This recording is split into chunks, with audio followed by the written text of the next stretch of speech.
Hello viewers, class 9 এর ইংরেজি chapter 2 এর 2.1.2 সমাধান পেতে আজকের এই ভিডিওটি যারা ক্লিক করেছেন নিশ্চয়ই এটা আপনাদের জন্য হেল্পফুল হতে চলেছে। চলুন শুরু করা যাক। তো এখানে আমরা ইনস্ট্রাকশনগুলো আগে দেখে নেই। এখানে বলছে 2.1.2 এর ask and answer the following questions in pair. এখানে যে কোশ্চেনগুলো আছে এখানে এই কোশ্চেনগুলো পেয়ারে কাজ করার জন্য বলছে। যাই হোক, আমরা এখন এই উত্তরগুলো জানবো। Do you love nature? এখানে প্রশ্ন করছে ডু ইউ লাভ নেচার। তো আমাদের উত্তরটা এরকম হতে পারে, yes I love nature very dearly. I think nature is only sources of beauty. আমি মনে করি প্রকৃতি হচ্ছে একটা বিউটির সৌন্দর্যের একটা source, diverse and fascinating seen in my mind. I really enjoy the beautiful object in nature and want to stay connected with it.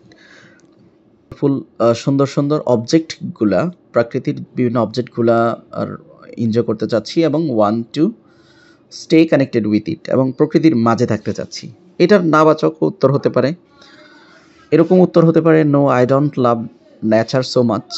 আমি নেচারকে অনেক বেশি পছন্দ করি না। I like nature has I think nature has negative side like stormy, harsh, unpredictable and disastrous. এই প্রকৃতির কিন্তু বিভিন্ন নেগেটিভ সাইডও রয়েছে, যেমন stormy, harsh, unpredictable and disastrous. I don't like the little creature on the earth like snake. যদিও ছোট creature snack, but এটা যখন কামড়ায় অনেকে আর তেমন অ্যালাইভ করে না। Sometimes the raw weather and the natural calamities. বিভিন্ন সময় আবার বিভিন্ন রো ওয়েদারটা দেখা যায় এবং বিভিন্ন ধরনের প্রাকৃতিক দুর্যোগ দেখা দেয়। এই জন্য আমি এই প্রকৃতিকে ভালোবাসি না। তা উত্তর ইয়েসও হতে পারে, নো হতে পারে। এই পর্যায়ে বলছে have you read any poem on nature? তুমি কি নেচার সম্পর্কে, নেচার নিয়ে কোনো কবিতা পড়েছ? এখানে বলছে ইয়েস হতে পারে, ইয়েস আর নাও হতে পারে। Yes I have read many poems on nature. আমি প্রকৃতি সম্পর্কে অনেক কবিতা পড়েছি। One of the favourite poem is I wandered lonely as a cloud. এটা খুব বিখ্যাত একটা কবিতা উইলিয়াম ওয়ার্ডসওয়ার্থের। In there he engage himself in nature. এই কবিতাতে কবি প্রকৃতির মাঝে নিহিত ছিলেন।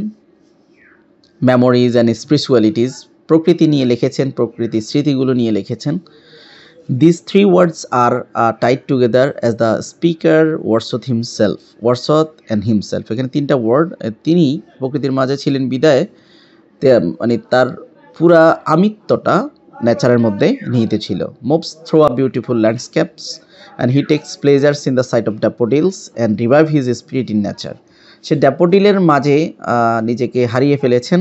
The joys of seeing host of daffodils, বিশেষ করে এই একগুচ্ছ ফুলের ড্যাফোডিল ফুল দেখে how they make the poet happy and when he is alone. যখন সে একা ছিল তখন কিভাবে এই যে ড্যাফোডিলটা তাকে আনন্দ দিয়েছে, এই বিষয়গুলো ফুটে উঠেছিল। যাই হোক, এটা উত্তর নাবাচকও হতে পারে, no I don't like to read any poem on nature. আমি প্রকৃতি নিয়ে কোনো কবিতা পড়ি নাই বা পড়তে পছন্দ করি না। I think it is somewhat tasteless, কারণ কবিতাটা স্বাভাবিকভাবে টেস্টলেস হয়, বোরিং হয়, অনেকের কাছে কনফিউজিং বা বিয়ন্ড আনআন্ডারস্ট্যান্ডেবল হয়। Rather, I prefer reading stories, article or comic so on. আমি কবিতার চেয়ে আমি মূলত স্টোরি বুক, আর্টিকেল বা বিভিন্ন ধরনের কমিক পড়া পছন্দ করি।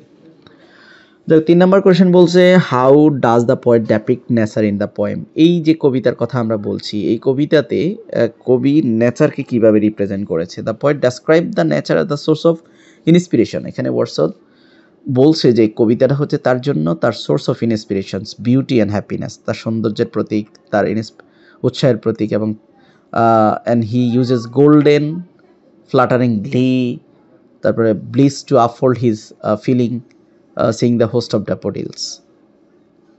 The author also compares them two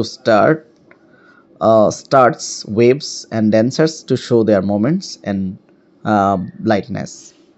brightness.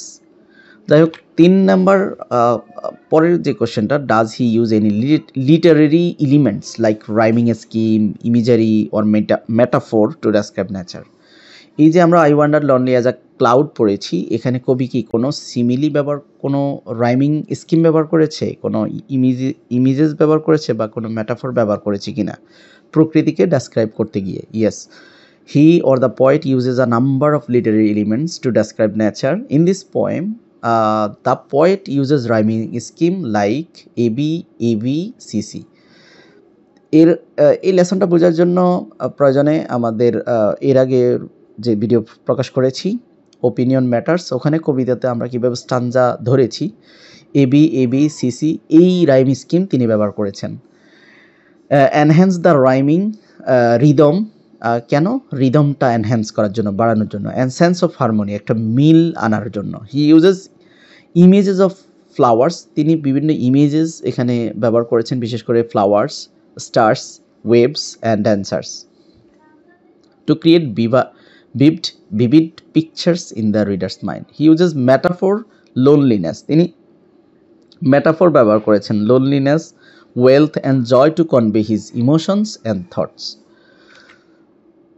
ওকে, সর্বশেষ কোশ্চেন হচ্ছে, do you think the use of literary elements make the poem interesting? তুমি কি মনে করো লিটারেরি এলিমেন্টসগুলা, সাহিত্যিক যে উপাদানগুলা ব্যবহার করে, বিশেষ করে সিমিলি, মেটাফোর, তারপরে ইমেজারি, এই বিষয়গুলো কি আসলে কবিতাটাকে ইন্টারেস্টিং করে?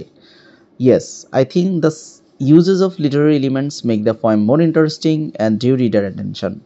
এটা মূলত কেন ব্যবহার করা হয়? বিভিন্ন রিডার অ্যাটেনশনটাকে গ্রো করার জন্য।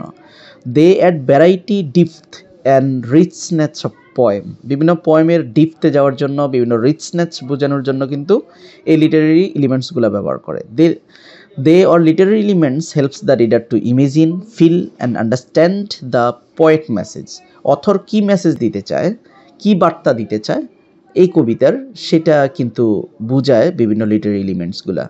দে act as like going on adventure, এবং তারা এমনভাবে কাজ করে মনে হয় যে আমি রিয়েলি ওখানে যাচ্ছি, অ্যাডভেঞ্চার করছি with poet and those daffodils I wonder lonely as a ক্লাউডের মতো।